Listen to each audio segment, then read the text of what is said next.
Hello, everyone. I'm Chelsea Butler, Executive Editor of KBB Magazine, which is the official publication of the NKBA and KBIS.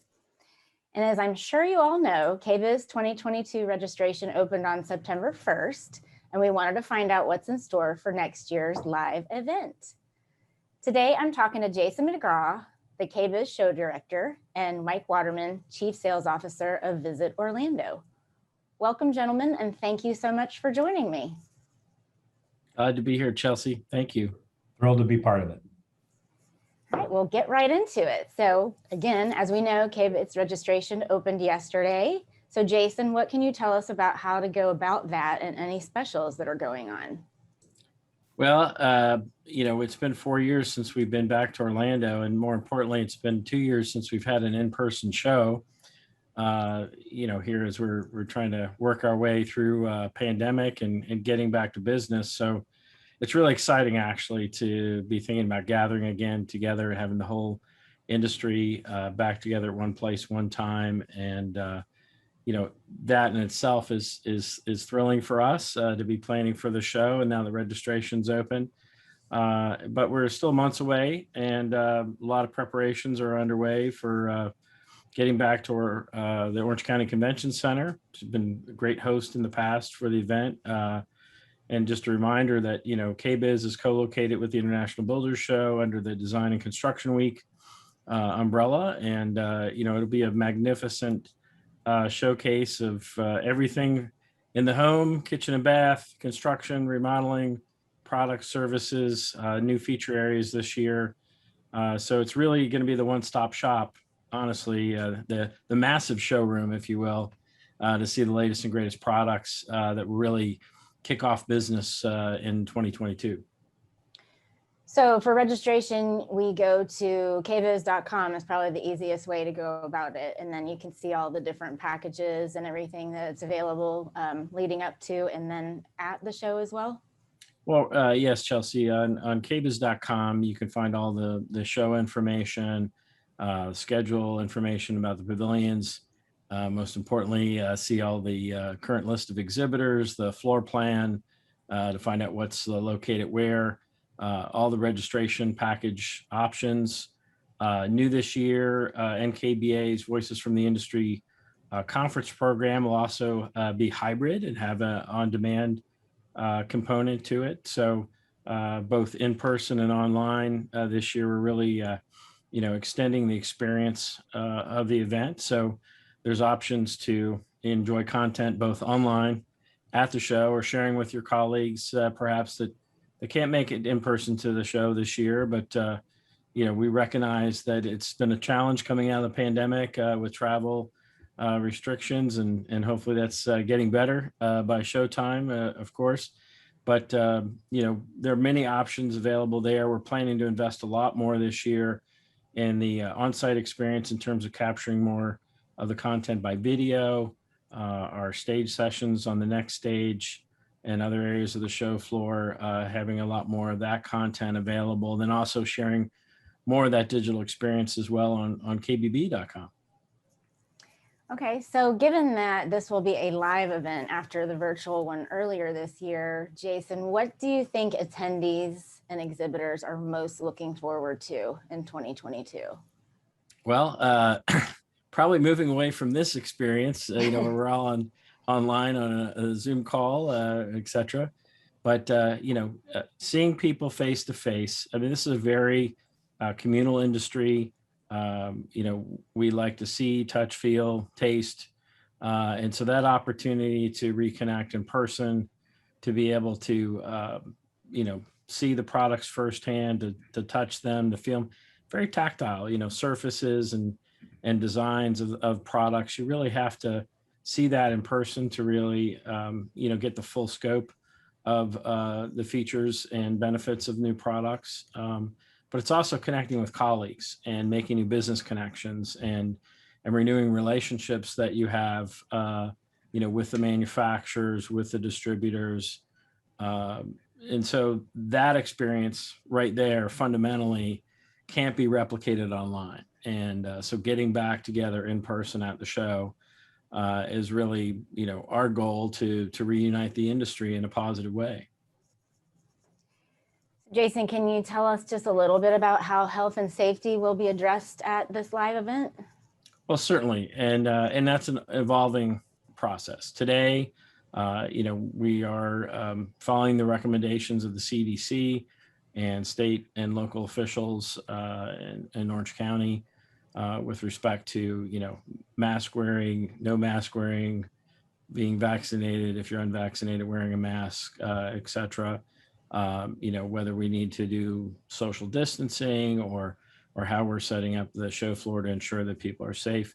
Mike, you could probably address, the investment that the Orange County Convention Center has made in, being a GBAC star rated facility, Global Biorisk Advisory Council rating, which is the highest rating for health and safety. And maybe you could talk a little bit about that, Mike, and how you're prepared to welcome our attendees.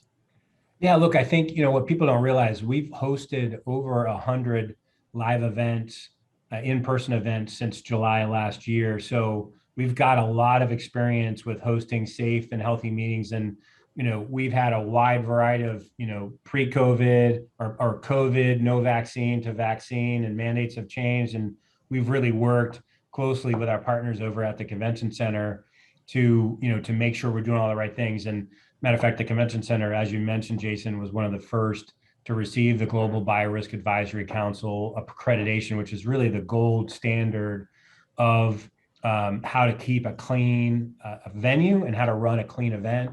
So there's hand sanitizers all over. There's social distancing signs of 3 and 6 feet to stay away. And they've really done a great job sort of working with our clients to make sure that, whether it's having different points of entrance and exits.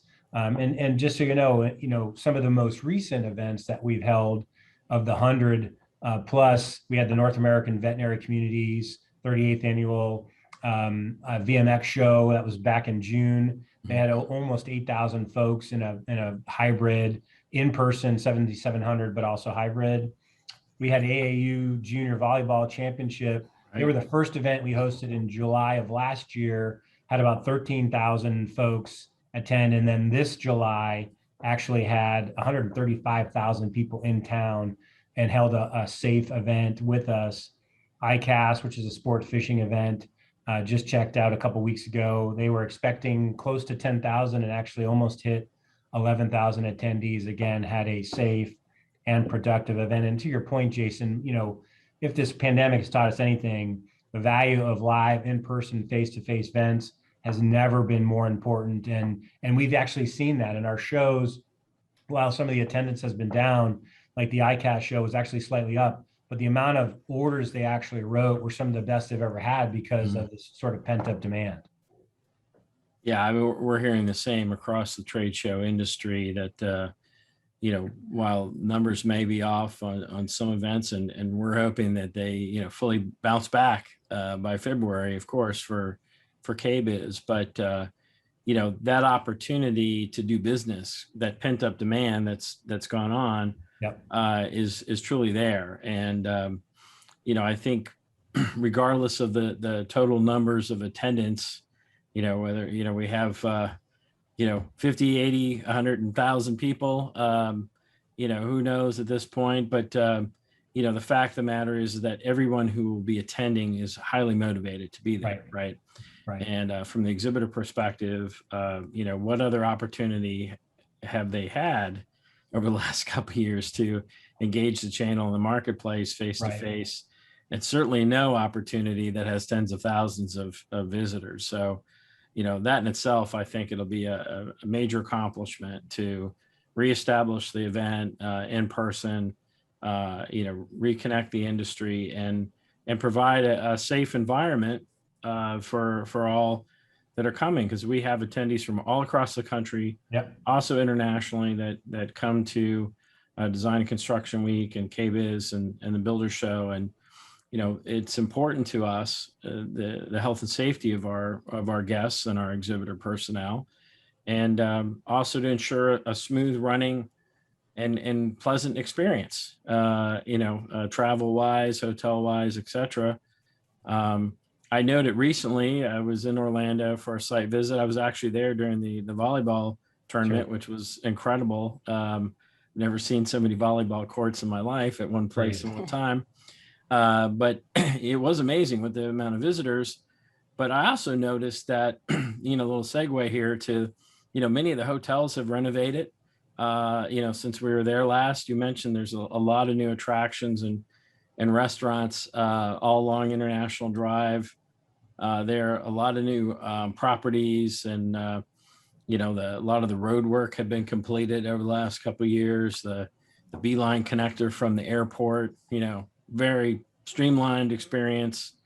I was really, really impressed how up to date, modern, and prepared Orlando was as a destination to welcome back events, like you mentioned. Yeah, look, back to kind of round up the sort of the safety component. And I know Florida sort of gets a rap, which Orlando obviously falls into as sort of this wild, wild west. But we had our mayor, Orange County Mayor Demings, was really crucial. We had a mask mandate on early in the pandemic, and that was just released right after Memorial Day. And he just announced Orange County government employees are going to be required to be fully vaccinated and wear masks indoors. So we still take this, safety components, in a huge way. I mean, Orlando has always pre-pandemic been known as one of the safest and most enjoyable places on earth. And we really take that responsibility all the way to not only our individual leisure travelers, but our meeting attendees. But to your point, and we were talking a little bit before this started, but I started my career here 25 years ago and hadn't been back in a while. And man, what's happened to Orlando over the last really 4, 5, 6 years is remarkable. Disney is going to be celebrating their 50th anniversary beginning October 1st, and that's going to run. They won't tell us how long, a year, 18 months, but for sure during your conference, it's going to be in full swing. They have a couple new rides at Epcot, Remy's Ratatouille Adventure. SeaWorld is going to open this fall, the first ever launch coaster called Icebreaker. Apparently the steepest vertical drop in Florida.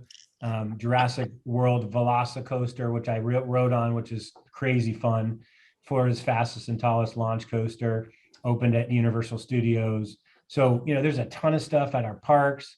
Also, Icon Park, which is really within walking distance of the convention center.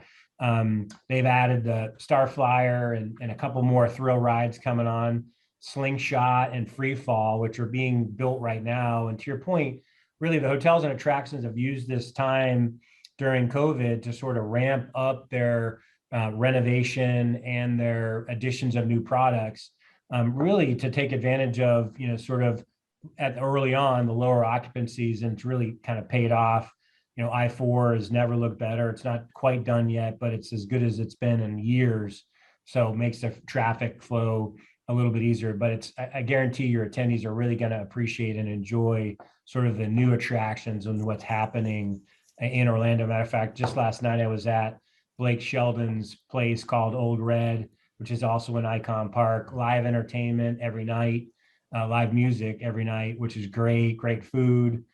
Gordon Ramsay just opened last month his fish and chips restaurant, also in the convention district. So there's just a ton of stuff going on. I would just add, from our site visit, I was just really impressed with the number of new restaurants, along Sand Lake, Yep. Dr. Phillips, Delagio, that, within, literally minutes, probably 15 minute, Uber cab drive from the convention center, but a lot more options to dine, to entertain, to relax. And certainly if you're so inclined, get thrilled with some new thrill rides. There you go. In the area, which to me, it just completes the experience, right? For many, and especially this time of year, it'll be wonderful to go to Florida, when it's sunny and delightful outside, especially if you're coming from a northern winter climate. And so maybe you take some holiday, or maybe you bring your family with you, and you really add more value to that trip in the experience. And I think that's I know with the show rotating back and forth between Orlando and Las Vegas, and in recent years, and going back to Las Vegas in 23, there's often comparisons made, of the opportunities, but I would say that, the convention facilities are top notch.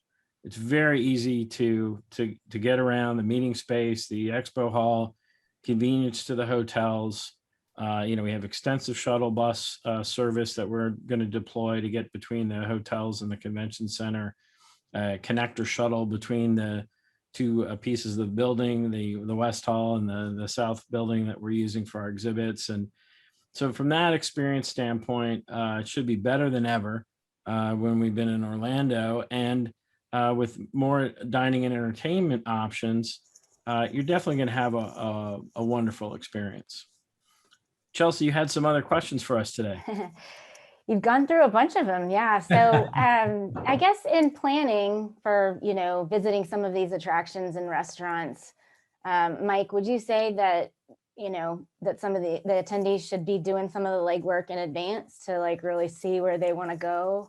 Yeah, absolutely. I will tell you what we've seen fairly recently this summer. The parks were selling out, all three parks, SeaWorld, Universal, and Disney. So, the dates of your conference. And as Jason said, man, we'd love to have you come down before or stay after, bring your family and really enjoy what Orlando has to offer. But you do have to make, and that may change over time, but right now you do need to make pre-reservations into the parks. Buy your tickets early and kind of lock in your spot if you're looking to go see the parks. Restaurants not quite as crazy as the parks have been, but if you want to go see one of the high-end restaurants, probably worth not this far out, but a couple weeks out to go ahead and place your reservations in advance. But like I said, Orlando's never looked better. Our hotels, the Hilton's done a major lobby renovation. The Rosen, which is one of your headquarter hotels, has also taken the time to really completely redo their meeting space, their lobby, their 9 restaurants. So, it really, I think for those attendees that haven't been here in a while, even those who haven't been there in a couple of years, will be really pleasantly surprised. Point Orlando's got 3 or 4 brand new hotels, and that literally is just a block from across the street from the convention center. Hampton Social just opened, and it's really a lot of fun. Easy access, don't even need to use a car to get over to that facility, and a lot of the iDrive facilities as well. Yeah, that's it is very convenient. We keep repeating that, but I hope those of you that are viewing us today will understand that it's different, enhanced, improved, all new, ready to welcome us back. So we're excited about that for sure. Can't wait. So Jason, I'm going to wrap up our conversation. You alluded to some of these things before, but what can attendees expect out of the 2022 show? Are there some new features you want to talk about? Yes, in fact, many of our great features like Best of KBIS, KBIS Next Stage, many of our pavilions are coming back. More importantly, all of our major brands are back with similar size spaces as the 2020 show. I think it will be certainly very impressive on the show floor. We're reaching out to new companies as well. We've added some new pavilions this year, a wellness pavilion, an ICFF high design pavilion for the luxury segment. We have an outdoor pavilion. We're looking to add some new smart home kiosks and tour at the show. We still have our Discovery District where new to market companies, will be on the floor. So there will be literally a cornucopia of exhibits and programming at the show this year that will really touch on today's trends. Clearly a lot has changed in the marketplace. The housing and remodeling market have been on fire, as people have been investing more in their homes. And we see that trend continuing. Clearly people are working from home. So, the needs to adapt to that in terms of designs and customer demand is really kind of reshaping products. We're seeing technology get more involved and included in the discussions in terms of the home. We're seeing, smart appliances and smart lighting fixtures and shower fixtures and all those types of products that have new features. Certainly the wellness discussion is very key today as we look at wellness in the home and fitness and lighting, as well as the surfaces, touchless products as well. And at the same time, we have an aging population as well. So there's more aging in place considerations, more senior living. So there's quite a bit that's changed over the last couple of years trend wise. We're going to talk about that at the show and in the conference sessions, and we'll see it on the show floor with the new products. I can also comment after taking a recent personal vacation to Florida that the housing market in Florida is booming. There is absolutely new construction everywhere across the state and the Southeast, and as it's been across the country. But there's certainly a great demand for products, customers that want to see new products, showrooms that want to pick up new lines and adapt and evolve their businesses. So we think Orlando is a perfect destination to come back together for KBIS 2022. I can say unequivocally that Orange County and Visit Orlando is the center of hospitality. They've definitely rolled out the red carpet for us and for all of our attendees and exhibitors. So we really appreciate your support, Mike, and that of the Convention Bureau and the Convention Center and the entire hotel and hospitality community in Orlando. It's great to see it come back, coming out of this pandemic, and people, living their lives, getting back to business, getting back to shows, and getting ready for what's next. All right, great. So registration is open for KBIS 2022, and we hope to see everyone there in February. We're excited. Thank you so much for joining us.